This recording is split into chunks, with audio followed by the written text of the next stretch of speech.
En el siguiente problema, se van a determinar los esfuerzos principales en el elemento que se muestra en la figura, en específico en el punto A. Así que te invito a que te quedes a lo largo de este video y que cualquier duda o comentario que tengas, la pongas en el apartado de comentarios, que con gusto te voy a estar contestando a la brevedad.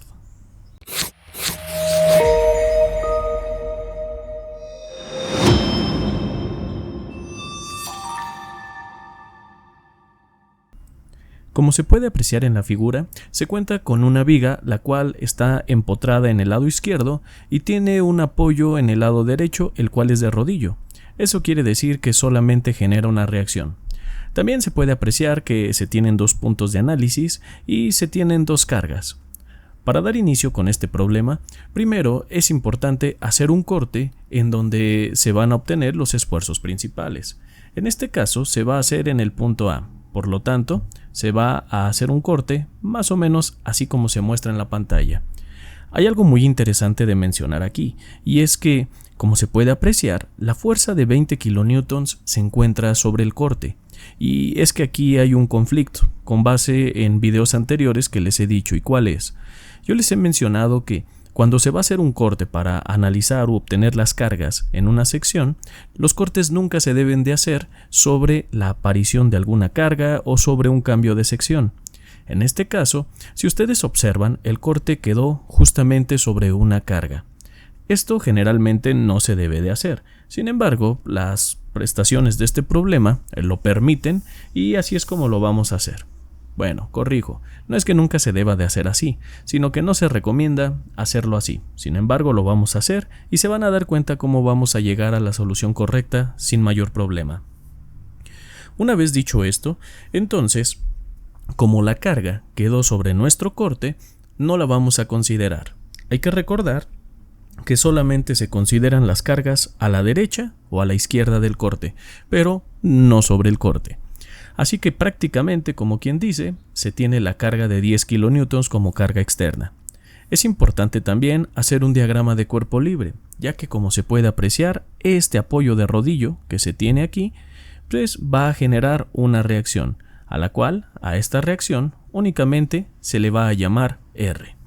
Ahora sí, como se puede apreciar, ya se tienen todas las cargas en el diagrama de cuerpo libre, y observen cómo se tomaron las cargas a la derecha del corte.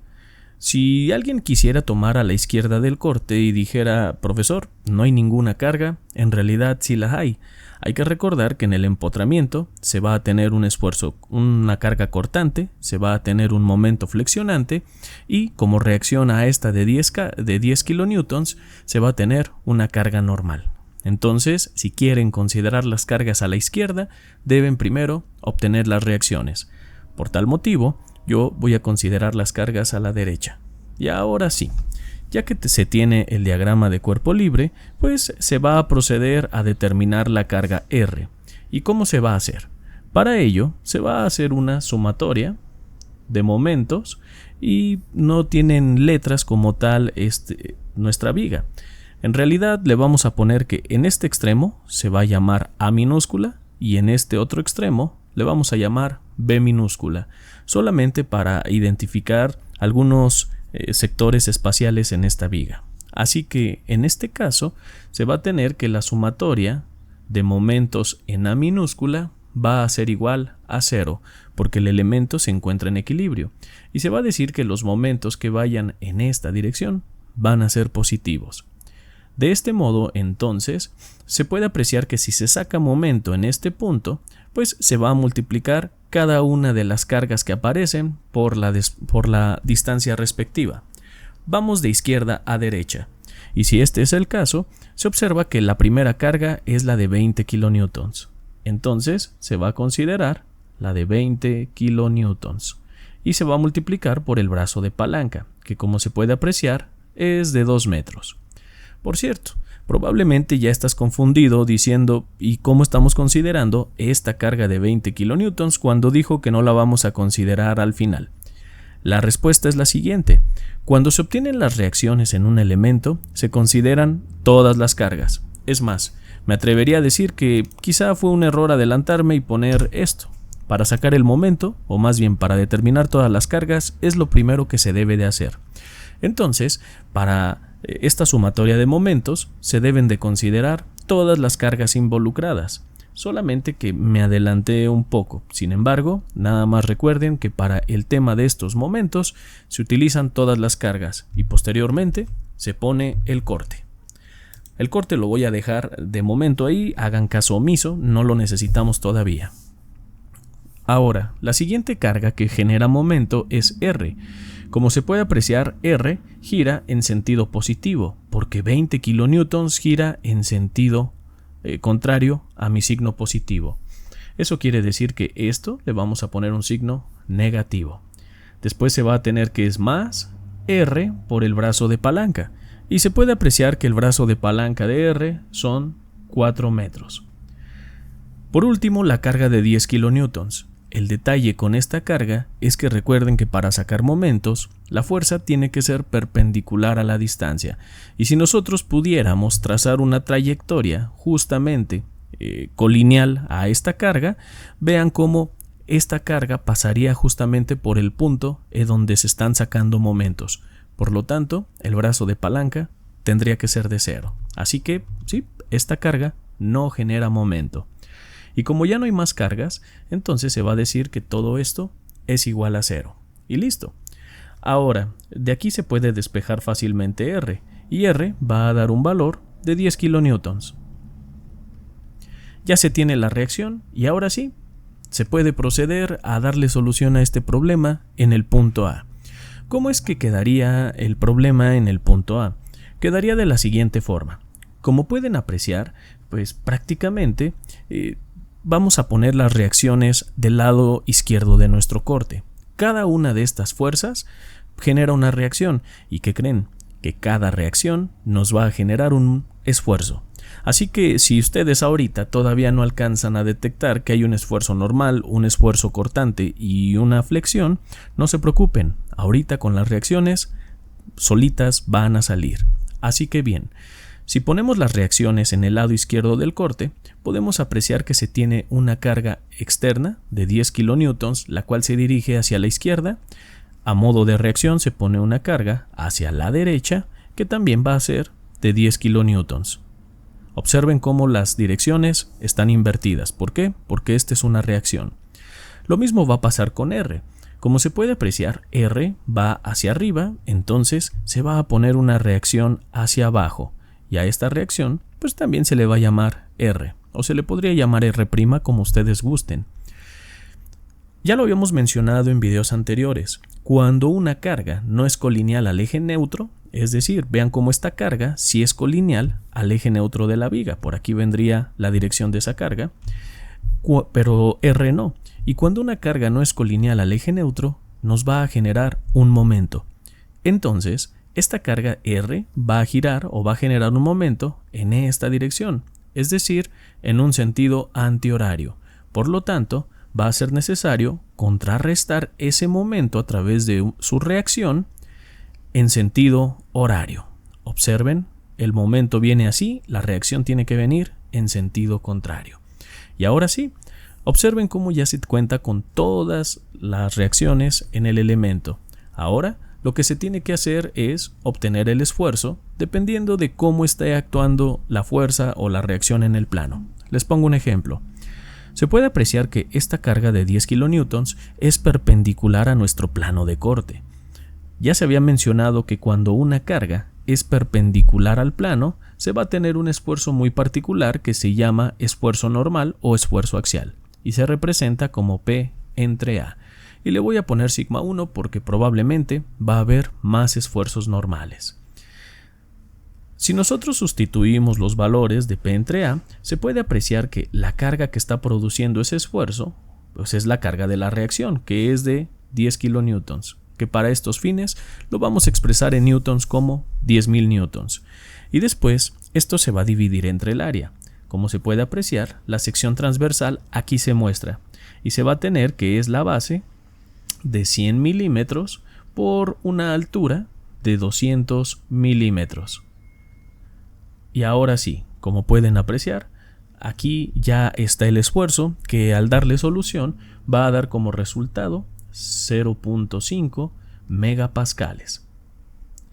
Es interesante lo siguiente. Como se está trabajando con Newton entre milímetro cuadrado, automáticamente da megapascales. Si están trabajando con Newton entre metro cuadrado, daría pascales, y esto sería algo así como 5 por 10 a la 5. Continuando con la siguiente reacción que se tiene, se puede apreciar que es esta reacción R, y si se observa, la reacción es paralela al plano de corte. Ya se había mencionado que cuando una fuerza es paralela al plano, se va a tener un esfuerzo cortante. Y ese esfuerzo cortante transversal se puede representar como V, que es la carga cortante, por la Q, que es el primer momento de área, entre el segundo momento de área, también conocido como momento de inercia, entre B, que es el espesor de la pieza.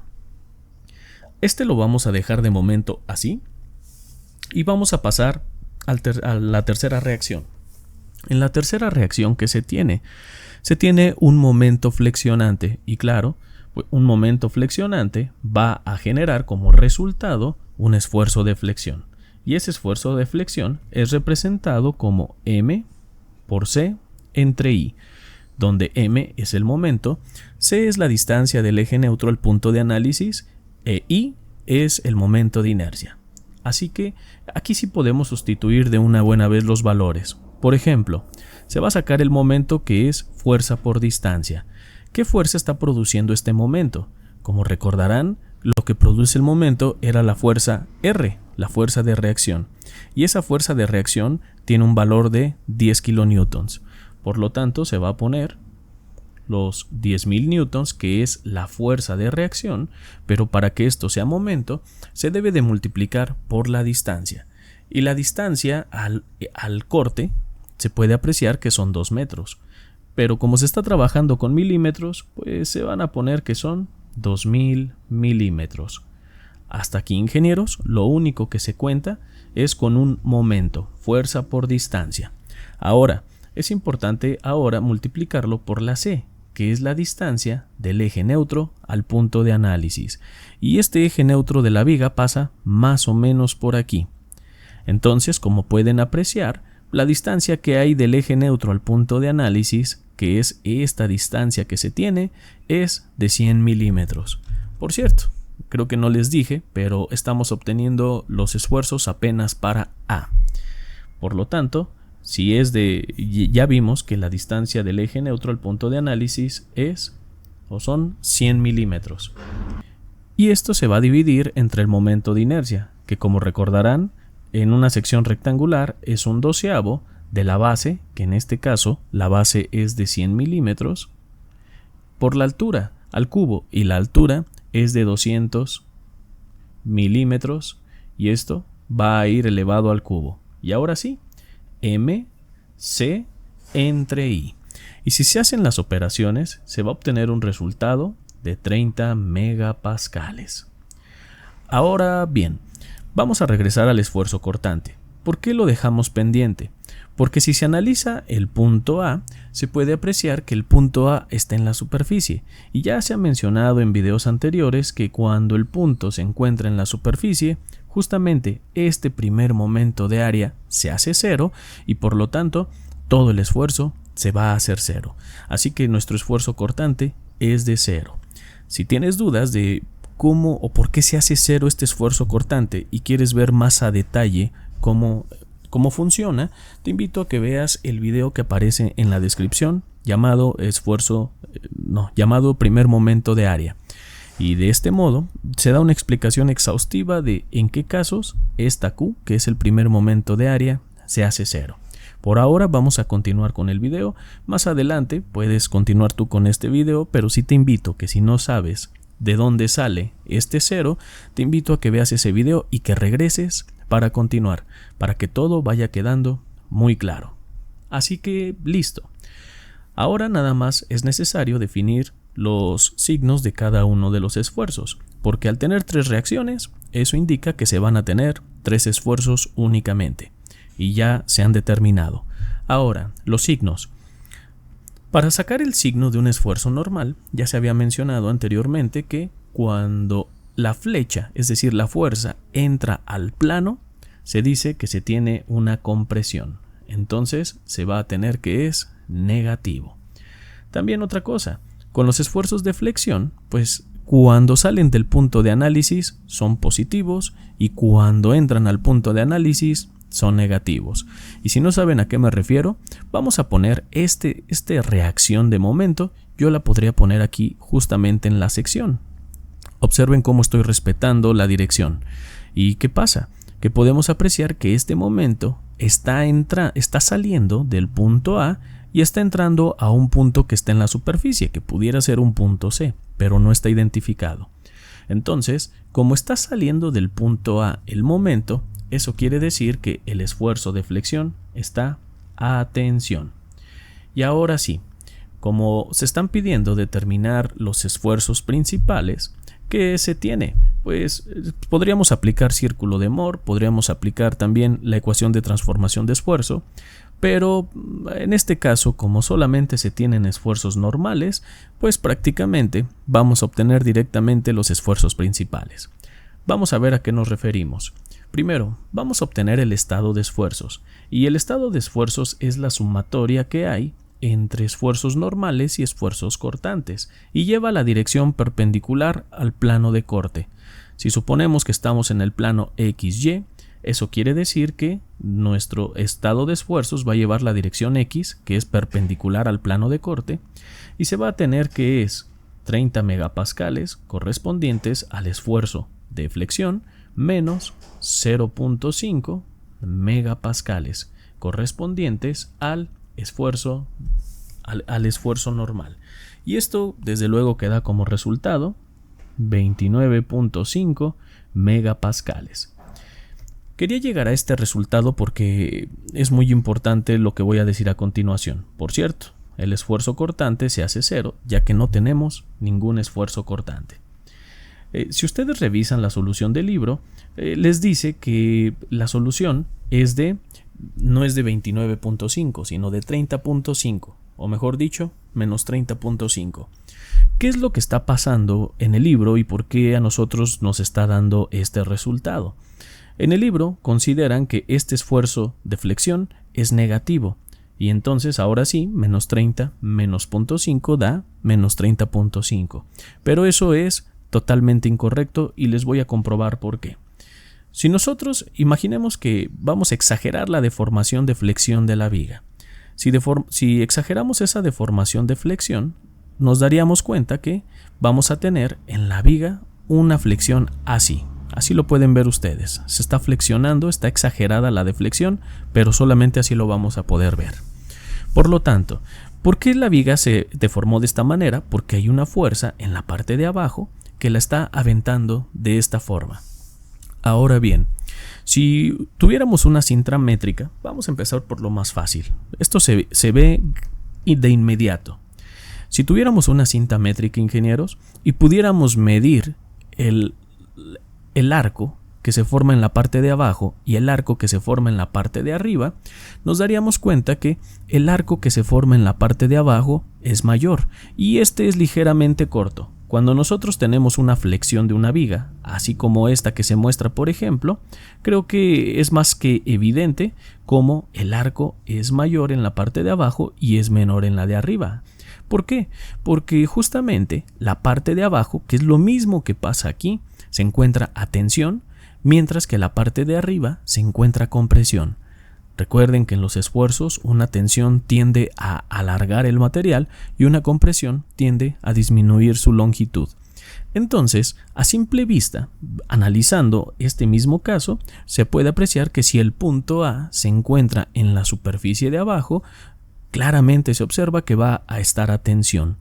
Mientras que si se encontrara en la superficie de arriba, como en este caso, se encontraría a compresión. Entonces, aquí les estoy demostrando cómo el signo que nosotros obtuvimos, además de haberlo validado, de que efectivamente vimos cómo la reacción salía del punto de análisis, y ahora les muestro cómo se ve una flexión a tensión y una compresión, creo que ha quedado bastante claro que el libro ha cometido un error. Así que yo lo voy a dejar de esta manera, pero nada más lo pongo porque a veces en los comentarios me dicen, oigan, el libro da distinto. Bien, en realidad, no digo que nunca me equivoque, pero en la mayoría de las ocasiones son algunos errores simples que se encuentran en los libros. Así que, continuando con este problema, ya se tiene aquí los esfuerzos principales. Y estos esfuerzos principales, ¿por qué van a decir? Seguramente alguien ya vio y va a decir, profe, esos no son los esfuerzos principales. Es el estado de esfuerzos. Y sí, tiene razón. Pero, ¿por qué digo que son los principales? Porque cuando únicamente tenemos esfuerzos normales y no tenemos cortantes, si aplicamos el círculo de Moore o la ecuación de transformación de esfuerzo, al final vamos a llegar a este mismo resultado. Se los voy a comprobar a través de la ecuación de transformación de esfuerzo. ¿Cómo quedaría? Pues nosotros sabemos que esta ecuación es sigma 1, 2. Y entonces, ¿qué se tiene? De acuerdo a esta ecuación, se tiene que es sigma x más sigma y entre 2. Y entonces se va a tener que es sigma x, que es de 29.5. No se van a poner unidades por cuestiones de espacio. Más sigma y, que es 0, entre 2. Después se va a tener que es más menos y se va a poner la raíz cuadrada del siguiente cociente. Se va a tener que es ahora sigma x menos sigma y entre 2. Sigma x es de 29.5 menos sigma y, que es 0, y esto es entre 2.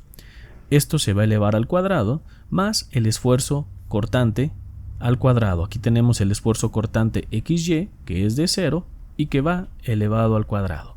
Entonces observen, si se utiliza el signo positivo, se va a tener que, primero, este cuadrado se va con la raíz. 29.5 entre 2 más 29.5 entre 2, pues se puede apreciar que nos va a dar como resultado 29.5 megapascales. Esto es con el signo positivo y esto es a lo que le llamaríamos nosotros sigma 1. Sin embargo, si se utiliza el signo negativo, pues 29.5 entre 2 menos 29.5 entre 2 se va a tener que sigma 2, que es el esfuerzo cortante, el esfuerzo principal 2, es de 0. Así que, nuevamente, estamos viendo cómo esto que se acaba de obtener, pues son los esfuerzos principales y son los mismos que se habían obtenido en el estado de esfuerzos. Esto ya lo veíamos venir más o menos desde que veíamos que no existían esfuerzos cortantes. Ahora se va a analizar el punto B. ¿Y qué es lo que se va a hacer? Pues aquí en el punto B va a haber algunas modificaciones. Por ejemplo, les platico. La primera, el esfuerzo normal tiene la misma magnitud en todo el plano. Ya sea en B, en A, en C, en cualquier parte de este plano, el esfuerzo normal no cambia. Entonces, se van a tener 0.5 megapascales. Sin embargo, ahora sí, el esfuerzo cortante en B es máximo y va a ser necesario determinarlo, mientras que la flexión va a ser de 0 para B. ¿Por qué? Porque recuerden que sobre el eje neutro, como B está en el centro, pasa por el eje neutro de la viga, sobre el eje neutro la flexión, o más bien el esfuerzo de flexión no existe. Así que para B, de hecho, vamos a cambiar el color y vamos a poner este color que se muestra a continuación. En este color azul vamos a poner los valores para B. Ya vimos que el esfuerzo normal pues se va a mantener con la misma magnitud. Sin embargo, para B. Sin embargo, el esfuerzo de flexión se hace 0 porque B se encuentra en el eje neutro. Y sí va a tener un valor el esfuerzo tau, y es el que procedemos a determinarlo. Por lo tanto, tau va a ser igual, como pueden apreciar, a la fuerza cortante. ¿Y la fuerza cortante de tau cuál es? Se puede apreciar que se tiene la fuerza cortante, que es la que lo produce, es R, que son 10.000 newtons. Entonces se van a tener que son 10.000 newtons por la Q. La Q ahorita la vamos a obtener. Vamos a dejar aquí pendiente la Q para obtenerla al final. Después se va a dividir entre I. Y la I ya lo veíamos que es un doceavo de la base, la cual es de 100 milímetros. Y esto se va a multiplicar por la altura, que es de 200 milímetros. Por cierto, se le va a elevar al cubo. Y falta una cosa más, que es la B. La B es el espesor de la pieza. Se puede apreciar que el espesor de la pieza, si hacemos un corte que pase por B, es todo el material que alcanza a abarcar el corte. En este caso, pues se aprecia claramente que el espesor es de 100 milímetros. Ahí está. ¿Por qué dejamos la Q hasta el final? Porque es un poquito más elaborado el obtenerla. Para ello, vamos a dibujar una sección rectangular como lo que se muestra a continuación, con las dimensiones que ya se tienen. ¿Qué se tiene? El punto B queda aquí. Por lo tanto, como se está analizando el punto B, y siempre en la mecánica de materiales es una buena práctica el utilizar cortes, pues se va a hacer un corte que pase justamente por el punto B. Entonces, hay que recordar, ingenieros, que el primer momento de área lo podemos representar como Q y es igual a A testada por Y testada. ¿Qué es A testada? A testada, ingenieros, es el área que existe por arriba o por abajo de mi corte. Es igual. Entonces, en esta ocasión, yo voy a considerar el área que se encuentra por arriba del corte. ¿Y de cuánto es? Se puede apreciar que la base de este rectángulo sombreado, la base es de 100 unidades. Entonces, se van a poner los 100 milímetros y se va a multiplicar por la altura. La altura se puede apreciar que, pues prácticamente, también es de 100 milímetros. Entonces, ahorita vamos a obtener el resultado. ¿Y la Y testada qué es?